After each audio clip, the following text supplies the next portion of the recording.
kedua kita akan ngomongin tentang we have data everywhere but no clarity. Jadi tentang datanya banyak tapi terus bingung gitu ya. Nah itu yang kita mau bahas di sesi kedua ini gitu. Oke, dua orang ini sangat relevan. Oke, aku mau nanya yang pertama, boleh ke Mbak Firda dulu ya? Silakan. Saya nih. Tadi sempat ngobrol juga sebelum sesi gitu, tapi ya biar semuanya dengar gitu. Kan sekarang untuk dapat data itu sebenarnya bukan sesuatu yang terlalu sulit. Maksudnya ya data is everywhere gitu. Kita bisa dapat data di internet yang baik yang gratis maupun berbayar gitu ya. Lebih mudah lah dibanding dulu. Nah, cuman terus gimana caranya sebuah brand sekarang memanfaatkan, mengolah semua data itu supaya nggak jadi data aja gitu kan. Soalnya data is data gitu, fact.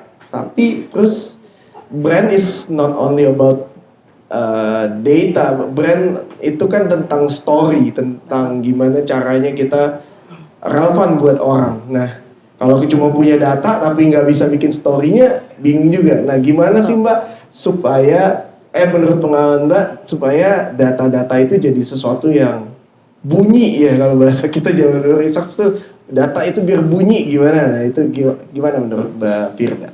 Oke, thank you Pak Kris pertanyaannya. Sebenarnya ini hampir semua brand ya mengalami masalah ini. Jadi mungkin kayak dulu aku di Nestle gitu ya, itu semua data kita beli gitu. Jadinya semua data dibeli, diambil masing-masing summary-nya.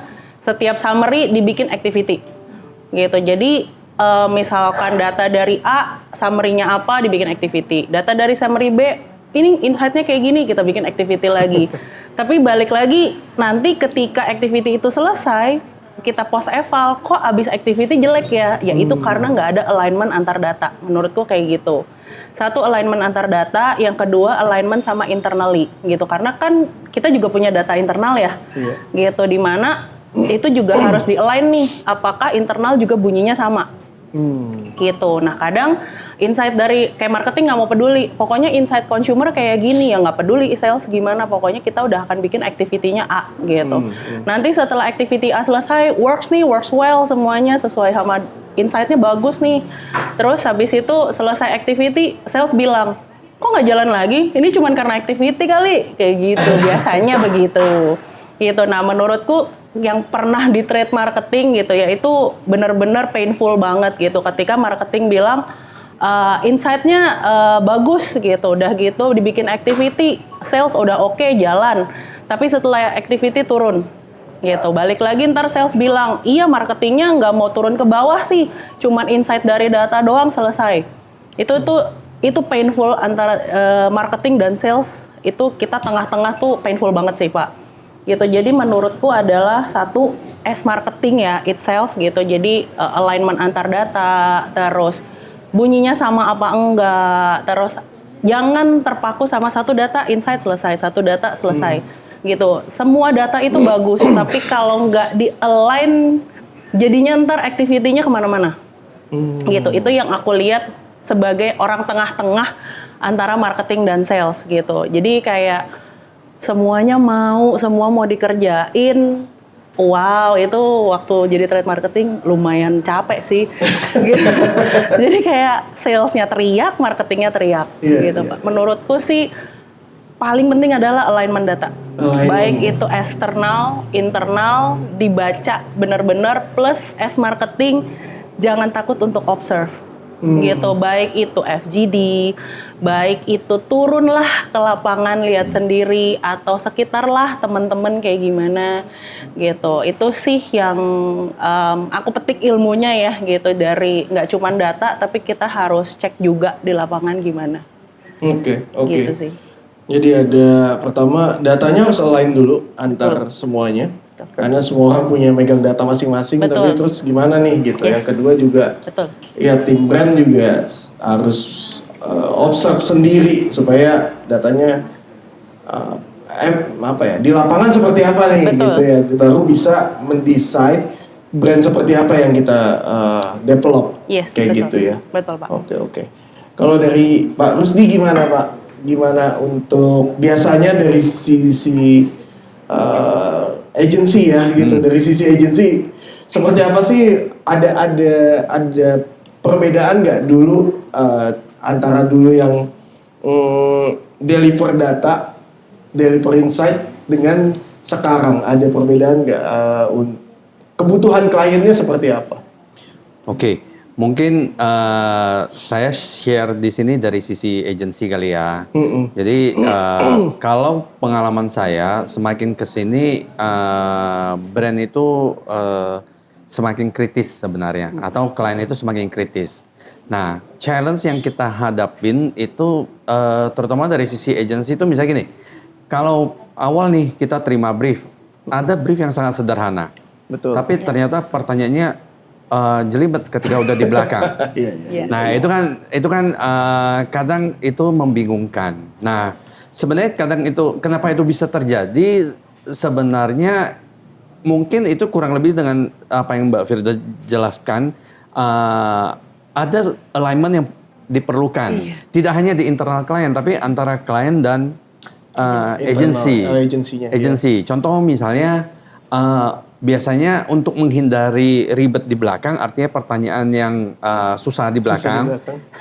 Biasanya kita tuh di awal tuh mungkin kalau kliennya kritis mungkin oke, tapi kalau tidak maka kami yang harus coba lebih kritis.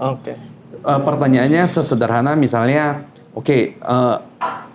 bilangnya mau survei tentang perilaku konsumen, itu kan general sekali ya. Nah biasanya kalau kita agensi langsung melakukan begini-begini langsung jalan, itu mungkin awalnya baik-baik aja, mungkin akan ribet di belakang. Nah biasanya kami akan lebih kritis tuh kayak bertanya kenapa mesti ada survei? Surveinya ini hasilnya nanti mau dibikin apa?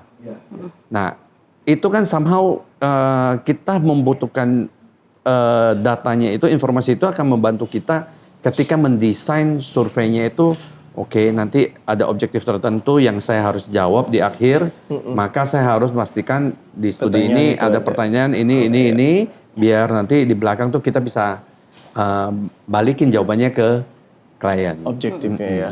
Oke. Betul. Kurang lebih butuh alignment juga antara klien dan agensi.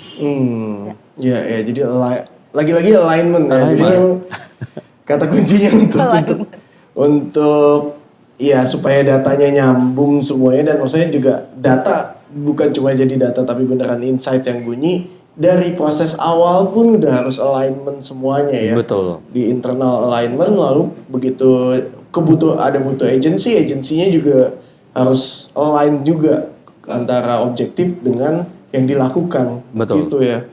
Oke. Menarik banget, dan ya itu yang benar sih, kadang di awal udah cuma butuh ini kok sederhana, begitu nyampe di belakang nanyanya banyak. Pertanyaan ini kok nggak ada ya itu pasti sering dihadapi ya gitu. Ada beberapa teman-teman agensi juga di sini pasti menghadapi gitu. Gimana caranya kita tuh mengkolek data yang tepat gitu. Jadi data yang diambil tuh adalah data yang memang kita butuhin gitu, bukan data yang kayak ya udah asal ambil akhirnya kita overwhelm sendiri kan dengan data itu. Nah, gimana ya kita menentukan data apa yang kita butuhkan untuk diambil? Biasanya kayak gimana? Mas Rusdi dulu boleh men-suggest atau merekomend klien seperti apa? Biasanya sih data apa yang dibutuhkan, atau misalnya bagaimana melihat satu data itu, misalnya ini bisa dipakai atau enggak. Menurut saya itu suggestion nggak hanya buat klien, tapi mungkin di internal kami juga kadang biasanya kalau misalnya gini, klien mau survei, kita nulis proposal kan ada background nih. Nah backgroundnya itu kan kadang kita harus cari juga datanya nih. Betul. Data pendukung awalnya. Nah biasanya itu data-data harus kita cek dulu, kita datanya tuh reliable atau enggak. Biasa kita juga melihat source-nya dari mana. Iya. Nah itu biasanya itu andalan kita adalah melihat source-nya dari mana sebenarnya. Kalau sekarang kan makin kesini kan gampang ya. Tinggal ketik tanya Di AI ya. AI langsung keluar jawabannya. Betul. Nah, begitu keluar itu secara proses sih sangat gampang sekali. Iya. Tapi saya tetap akan menyarankan bahwa lagi-lagi kita harus cari tahu source datanya itu di mana. Source-nya betul. Source data ini tuh bisa kita pakai atau tidak bisa kita pakai, bisa kita andalkan atau tidak gitu. Percaya atau enggak gitu ya. Betul, karena itu sampai sekarang saya rasa sih juga masih terjadi antara misalnya kita dengan klien saja itu juga bisa ada perbedaan. Oh, oke. Source data yang digunakan tuh misalnya ternyata kami refernya misalnya biasanya kalau andalan kami adalah source data yang dipublish. Ya, ya. Kalau dipublish kan saya anggap ya udah mau nggak mau itu dipublish sama misalnya asosiasi atau Pemerintah perusahaan tertentu gitu ya. dan sebagainya atau bahkan dipublish sama kalau misalnya gini kalau dia perusahaan TBK biasanya kan pasti ada data yang dipublish. Ya mau nggak mau ya itu yang menurut kami Reliable. itu adalah reliable karena udah dipublish. Betul. Apalagi kalau dia perusahaan terbuka, saya anggap itu kan laporan dia ke investor. Betul, betul. Nah, kurang lebih itu cara kita melihat data, pastikan dulu source datanya itu reliable, baru nanti mungkin setelah itu kita ada assumption tertentu yang boleh kita lakukan, misalnya, tapi again assumption-nya ini source-nya dari mana juga. Ya itu biasanya sih begitu, tapi mungkin Mbak Firda mau menambahkan. Ya, Mbak Firda gimana cara kita mendapatkan atau menentukan data Mungkin apa yang dari tepat? client side mungkin berbeda. Iya, iya. Kalau dari aku sendiri sih yang pertama brandnya tahu dulu mau ngapain Pak. Iya. Karena kadang brand nge-brief agency itu adalah paling gampang adalah dia akan bilang aku mau create moment nih. Waduh. Create moment, terus aku mau tahu behavior konsumennya gimana. Nah, Itu kan general banget ya. Balik lagi dari awal itu ketika kita mau minta data harus to be specific sih. Maunya apa gitu. Jadi kayak kalau dari sisi brand, positioning brand itu penting gitu. Karena ketika kita mau ngomongin behavior, contoh hampir semua brand ngomonginnya target audience 25 sampai 35. Semua sama nih. Iya. Apalagi to be specific deh woman, sama juga. Mau SES-nya apa juga mirip-mirip nih semuanya. Buntut-buntutnya nanti brandnya ketika misalkan Nielsen udah bikin nih, atau misalkan agency insight lain udah bikin gitu. Buntut-buntutnya brandnya akan bilang, ini kayaknya kalau aku ganti sama brand yang lain bisa deh, kalian nggak spesifik. Terus itu curhatan ya. Jadi itu sering banget kejadian gitu. Jadi mau sebanyak apapun data, kalau kita as a brand dari awalnya nggak mulai dengan specific things, kita tahu momen apa yang kita mau, brandnya mau positioningnya as apa, menurutku datanya akan sama aja. Sebanyak apapun data, gitu. Dan dari manapun data, gitu. Jadi kalau dari aku pribadi sih as a brand, kita tahu dulu deh brand kita tuh mau kemana. Gitu sih Pak. Kayak brand vision gitu. Betul. Dibilang vision terlalu general gitu ya. Tapi balik lagi brand itu tuh biar dia membedakan kayak not even USP gitu ya. Jadi dibedain dengan brand yang lain tuh maunya apa sih? Misalkan contoh momen deh. Kayak aku case-nya sekarang adalah kalau Cetaphil itu lebih ke sensitive skin. Sekarang semua brand premiumisasi ngomonginnya sensitive skin. So what is your different? Momen kamu tuh apa? Gitu. Jadi mau kemana gitu. Jadi ketika nge-brief agency untuk dapat insight itu biar nggak kecampur sama brand lain yang memang ngomongin sensitive skin juga gitu. Oke. Jadi memang spesifik. Jadi ya kalau kita di awal pakainya generik, jadinya dapetin juga data generik. Betul. Tapi memang harus spesifik dan itu ya mirip dengan pembahasan sebelumnya bahwa memang semua brand itu punya kunciannya lah gitu ya, punya kunciannya perbedaannya.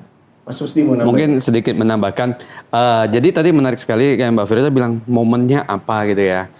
Itu sama tadi Mbak Firda juga ngomong kalau dia nge-brief agency mau tahu perilaku konsumen saja, sama mau tahu momennya apa saja, itu dua informasi yang berbeda ya. Iya. Iya. Betul. Kalau dari sisi agency itu metodologinya, cara kami menjawab itu menggunakan metode yang berbeda. Betul. Nah, itu jadi gini, kalau dia tanya brief kita misalnya mau tahu perilaku konsumen, tapi nanti pas presentasi nanya, ini sebaiknya saya di momen apa? Lah, nggak nyambung. Iya benar. Itu pasti nggak nyambung. Iya benar. Benar. Menurut brand mirip. Nah, itu ada metodenya. Jadi mau ya balik lagi itu kuncinya lagi-lagi butuh clarity, butuh kejelasan baik dari sisi brandnya. Kalau dari sisi agency mungkin nggak semua orang memahami harus membrief agency secara detail. Nah, agensinya juga harus kritis, proaktif dan istilahnya bertanya lebih jauh. Jadi harapan mudah-mudahan sih klien tidak marah ya kalau misalnya agensinya banyak bertanya. Enggak, saya sih enggak. Iya betul. Kadang iya kayak ya ada betul sih. Kadang klien kayak kalau ditanya-tanya terlalu banyak, kenapa sih nanya-nanya mulu gitu ya Mas ya. Tapi menarik sih, berarti memang sejauh ini dari diskusinya data itu memang banyak dan memang kadang kita main minta-minta aja, beli-beli aja, atau kita request atau bikin research untuk mendapatkan data, tapi kita lupa sebenarnya untuk menanamkan dari awal data apa sebenarnya yang dibutuhkan gitu. Kadang itu yang jadi akhirnya banyak data, tapi kita bingung menarik insight-nya seperti apa gitu ya. Sementara ini dari pengalaman Mas sama Mbak Firda gitu ya, sejauh ini ada nggak sih pengalaman yang tadi Mbak Firda sharing dikit sih soal data yang kontradiksi gitu. Nah itu menarik tuh. Nah gimana ya ya memang udah terlanjur nih kasarnya kan kalau tadi kita bicara dari awal, oh ya udah ada alignment, tapi kan di dunia nyata kadang ada kontradiksi yang terjadi. Nah itu seperti apa ya cara kita menghadapinya gitu, menghadapinya. Ya baik kalau dari Mbak Firda dari sisi klien di internal gimana, tanda petik berantemnya seperti apa? Kalau dari sisi agency mungkin kan klien kok beda sama research gua kemarin gitu, atau kok beda sama data yang gua udah beli gitu. Nah itu punya pengalaman seperti itu dan seperti itu nggak, dan seperti apa menghadapinya? Boleh Mbak Firda. Oke, study case lah ya, study case ketika aku di sales gitu. Jadi dari data yang ada selalu brand bilang kamu tuh kurang distribusinya, kamu tuh availability, visibility kurang, selalu itu. Gitu. Contoh misalkan di channel A ini kamu nggak ada, padahal kita di lapangan yang kita tahu adalah ya dia belum bayar, gimana cara kita mau ngirim. itu yang nggak ada di insight mereka gitu. Jadi makanya yang aku bilang brand itu juga harus turun gitu ke lapangan. Bukan berarti kita mau bilang makanya tahu dulu, enggak, tapi maksudku yuk kita sama-sama berada di kaki yang sama gitu. Karena kalau yang kayak gitu kan nggak dari agensi ya, ini yang ini nggak bisa bayar ya gitu, jangan nggak ada ya kayak gitu. Agensi nggak ikutan. Nggak ikutan. Ya kamu nggak bisa ngirim, mungkin dia di company lain dia bayar gitu kan. Jadi yang kayak gitu. Terus kayak marketing mana peduli, ada TOP, ada bank garansi, itu kan nggak peduli gitu kan. Which dimana sebenarnya sales yang ngerti gitu. Nah internally adalah yang diperluin, balik lagi alignment internally gitu. Jadi sering-sering ngobrol sama tim salesnya gitu. At least trade marketing, biasanya kan kalau company-company gede itu punya trade marketing gitu ya. Kita punya data internal juga. Ada marketing yang peduli banget sama data internal, jadi benar-benar dia ngecekin, oh sales by area, oh kenapa channel ini kurang, terus dia mau terima masukan, itu enak. Gitu. Jadi align gitu. Oh oke, walaupun dari insight aku bilangnya availability, visibility kurang, oh ternyata karena dia belum bayar. Misal, karena channel itu belum bisa bayar, nanti once bayar kita kirim kok barangnya misal. gitu. Itu kan yang nggak pernah ada di agency Iya, gitu. iya. Terus kalau misalkan, tapi banyak juga yang nggak mau tahu. Misalkan enggak, aku udah visit kok ke toko ini, nggak ada barangnya. Suka ada tuh yang kayak gitu.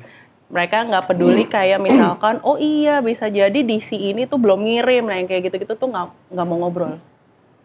Gitu. Jadi menurutku oke, data itu dapat, tapi coba ambil gedenya gitu loh. Itu yang aku bilang kenapa marketing suka banget ngeliat summary doang. Gitu kan, datanya udah bagus-bagus ya, dibuat sama agensi, udah bagus banget semuanya. Setiap slide itu pasti punya insight. Tapi yang dibaca eksekutif summary doang. Jadi Mas SD. Marketingnya cuma baca eksekutif summary. Availability, visibility kurang, distributor kurang, selesai, sudah. Iya, Kayak abis itu salesnya didonder. Gitu tuh.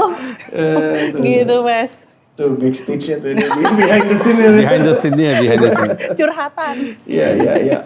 Oke, thank you Mbak Firda. Nah, kalau Mas Rusdi gimana? Oke, Dari sisi mungkin agency. saya jawab dari sisi agensi. Saya menyambung tadi apa yang Mbak Firda jelaskan. Misalnya, dia membaca summary-nya, bilangnya, availability kurang. Availability kurang kan berarti kan marketing akan minta salesnya Ditambahin. Ada naikin potensi dong sales. distribusinya, benar kan ya? Bener. Nah, kalau dari sisi kami ini, harapan kami adalah selalu ketika bantu klien itu membantu kalau bisa tuh sampai misalnya kalau bisa sampai ujungnya, sampai selesai. Dalam arti misalnya, kayak misalnya naikin distribusi. Pertanyaan berikutnya, distribusinya kemana? Betul. Daerah mana yang potensial? Belum lagi nanti ada klien yang bertanya ke kita, saya brand challenger, saya punya limitasi. Terus gimana dong? Saya nggak bisa dong, saya langsung distribusi. Misalnya agensi apalagi ngomong, udah kalian langsung masukin aja seluruh Indonesia. Waduh, Return. pasti bener kan? Pasti teman-teman sales pasti marah-marah. Iya. Nah, jadi paling nggak itu biasanya kalau kita harus meng-guide klien itu kasih misalnya rekomendasi yang kalau bisa lebih targeted, lebih precise. Jadi kalau bisa kemana dulu, misalnya lokasi yang di mana dulu, mana yang potensial, kita bantu klien untuk mencari lokasi yang potensial. Begitu udah tahu, pertanyaan berikutnya masih ada lagi. Satu kota itu tokonya banyak banget. Ada berapa Nah, toko? Iya. ini kalau teman-teman sales tuh tokonya mana nih? Saya harus masukin ke yang mana? Iya. Nah, kalau teman-teman sales kalau bisa sekali datang langsung masuk ke toko yang tepat kan? Betul. Iya. Nah, itu kalau dari kami harapannya adalah kita membantu sampai ke arah sana juga Sampai gitu. ujungnya. Jadi sampai kalau bisa masuk toko yang jenisnya ini, karakter tokonya seperti ini, mudah-mudahan kalau masuk ke yang jenis ini. Kenapa? Karena perputaran duit di toko tersebut itu sangat besar. Iya. Jadi paling nggak akan memberikan impact ke brand. Paling nggak jadi kecipratan. Karena kan perputaran ininya Duitnya banyak. trafficnya Cepet tinggi ya. ya. Dan kira-kira biasanya kalau bisa sih harapan kita adalah membantu sampai ke arah sana sebenarnya. Jadi sampai beneran ending salesnya ya, jadi conversion bukan cuman soal upper funnel si marketing gitu, tapi Sampai titik misal tokonya di mana. Cuma Iya. yang kami nggak bantu pasti gini, ketika distribusiin barang ya udah itu Iya. urusan klien. Nah biasanya kita sampai memberitahukan sampai seperti itu. Nah biasanya nanti berapa lama lagi kita ngobrolnya sama klien. Performance-nya gimana nih? Kalau sudah menjalankan, udah naik belum distribusinya? Iya. Nah kan balik lagi itu kan ada Looping ya jadinya. angkanya yang bisa kita ngobrol lagi sama klien. Ternyata udah naik. Berarti kan kita ada monitoring yang terjadi. Berarti kan itu menunjukkan bahwa ternyata apa yang kita memberikan rekomendasi itu ternyata dijalankan oleh klien dan ternyata Works. sukses. It works. Yep. Klien happy, pasti kami juga happy ujung-ujungnya. Iya. Karena balik lagi. Oke, thank you. Menarik banget. Nah, karena waktunya udah terbatas, kita pertanyaan terakhir plus questions kayak tadi. Hampir saya bilang plus sell, undang-undang. Tapi enggak, ini plus question. Pertanyaannya adalah, sebenarnya Indonesia itu kebanyakan data atau kebanyakan opini ya? Waduh. Sangat menggelitik ya pertanyaannya. Boleh siapa dulu yang mau jawab? Pertanyaannya sangat sulit. Kalau ditanya data, banyak data atau enggak, menurut saya Indonesia justru kekurangan data yang available. Agak sulit mencari data, terutama misalnya gini, ketika klien mau cari, mau masuk dari luar, mau masuk Indonesia. Berarti kan dia butuh satu data. Betul. Tapi yang balik-balik yang reliable ya. Iya, iya. Nah, itu yang mungkin agak sulit dicari ya. Kalau Diambil bicara ya. cuma data, saya sih merasa mungkin kalau search begitu mungkin bisa dapat. Iya. Cuma itu yang mesti hati-hati. Datanya itu reliable atau Reliability-nya ya. tidak. Karena itu bisa membawa ke decision yang takutnya salah. Iya. Betul, betul, betul. Nah, nggak tahu kalau dari sisi pengalaman brand gimana? Misleading ya. Jadi kalau Misleading. datanya salah kan misleading. Agree sih sebenarnya sama Pak Rusdi. Kalau kita bilang banyak data yang reliable-nya sedikit. Gitu. Banyak datanya ketika kita misalkan dulu aku mau bikin tentang satu kategori baru, ketika kita Google banyak banget datanya. Tapi reliable atau enggak? Iya, iya. Gitu. iya, iya. Nah, itu yang kadang-kadang misalkan ketika baca nyarinya untuk Indonesia kok terselip di tengah-tengahnya kok data global ya, kok data. Nah, itu kayak gitu-gitu loh. Itu contohnya kalau dari sisi brand. Tapi kalau dibilang banyak opini, ketika itu kita share ke internally aja, itu opini juga banyak gitu. Jadi sebenarnya opini itu bagus ya Mas. Maksudku kayak kita bisa dapat, oh ternyata ada angle ini ya. Dari satu kalimat, misalkan satu kalimat executive summary aja, itu udah banyak kita bisa dapat, oh ada angle ini, ada angle ini. Balik lagi mau ditelan mentah-mentah apa enggak? Gitu. Jadi kalau ditelan mentah-mentah ya buntut-buntutnya selesai, bikin activity selesai, salesnya drop lagi. Udah, itu yang kejadian kayak sekarang. Lah, itu kemarin ya udah bikin lagi aja, ntar bikin yang kedua ada sequelnya nggak jalan. Nggak jalan. Biasanya begitu, jalannya cuma yang pertama. Oke. Karena Curhatan insight-nya lagi. bukan itu. Bener, Oke, karena oke. satu tadi alignment-nya nggak ada. Ya. Terus dari internally juga dikasih insight juga dia enggak, data bilangnya kayak gini. Oke. Gitu. Nah, jadi menurutku kayaknya harus balance sih antara Oke. insight dan opini.